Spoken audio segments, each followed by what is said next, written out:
used to read Daily Stoic every day for the past like 2 years, journal inside of the journal for that.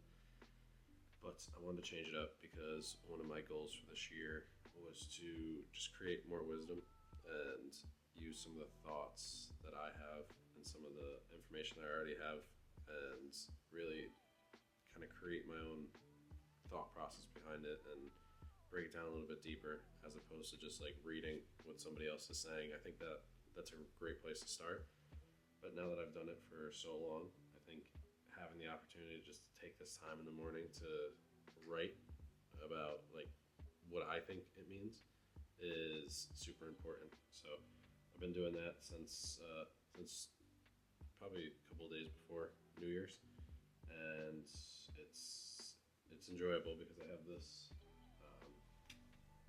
notebook that I've been working on for a bigger project than we'll be working on, and I did a lot of research into the people that I thought were fascinating or brought some type of knowledge that I enjoyed, and I just go back through and I take it, think about it, and I put it into this sick notebook or journal, and I write. So that's the beginning part. I'm gonna go get a Cadence salty drink, and I'm gonna get ready to go crush this workout with Nick. All right, so we're headed to the gym here, ABC Fitness in Albany, New York, one of my favorite gyms, and we're gonna be hitting a little bit of back and some other stuff with Nick. Usually I have like a game plan of what I'm gonna hit, and then we add some other stuff in or change some things up depending on how we're feeling that day. But we are going to do that, get our workout done, then we'll head back home, do a little bit of programming and work-related stuff. Then we will go from there. And then we got to run at some point today. I got 3 miles that we will probably go to the crossings or somewhere close to here to run. And yeah, so when we get to the gym, we'll show you around.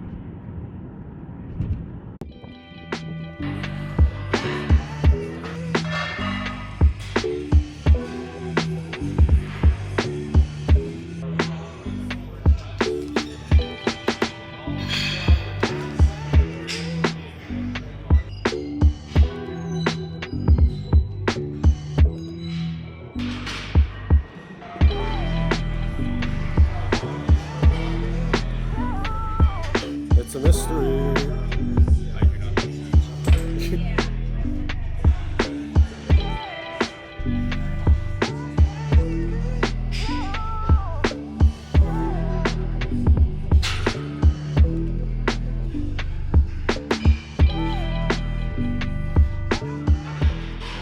We proceed to give you what you need.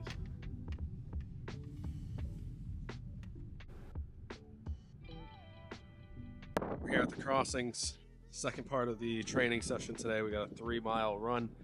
Been working on a little cycle with Nick, and we've been running about 4 times a week. So first run of the week is usually about 3 miles. Second one is anywhere from 3 to 5. Fourth one, third one is anywhere from 3 to 5, depending on the week. And then on Sundays we've been running long distances. So we ran 9 miles 2 weeks ago, 10 miles last week, and then we got 10 miles upcoming this week. It's fucking cold. It's supposed to be 17 or something like that, but it feels like 4. So I'm going to try to make this as quick as possible. Looking at something around like an 8:30 pace, something like that. Maybe if we can take it enough, be a little bit faster. But yeah, crossings in New York, my home park, and take this bad boy off. Then this.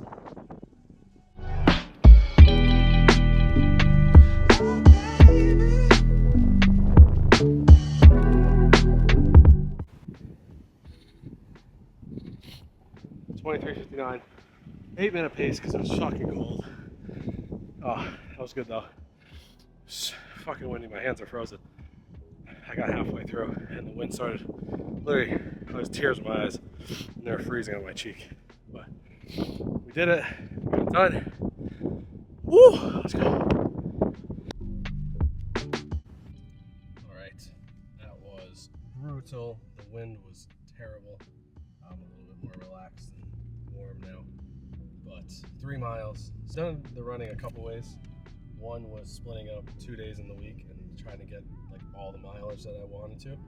Now I've been doing it this lower way with 3 like lower mileage days and then 1 really long day.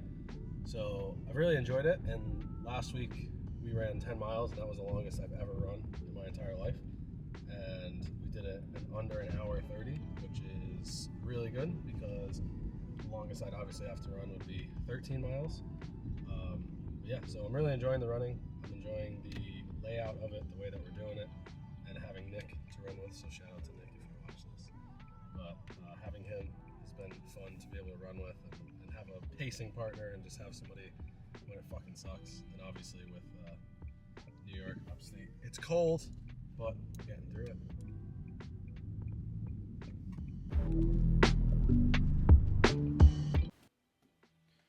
All right, so we are getting a new client set up here. He reached out and wanted help with a 10-week fight cycle, or a fight camp. So basically a 10-week cycle of the fight camp. So what I usually like to do with these, especially for these ones where I'm kind of just doing the whole thing out in advance for like a longer period, is write out some of the goals, write out some of the, almost like the skeleton that is inside my head that I want to put out on the program. And one of the cool things about Coach RX with the clientele here, they actually have like a skeleton planning and prioritization or periodization section, so I can add that actually like onto the program itself.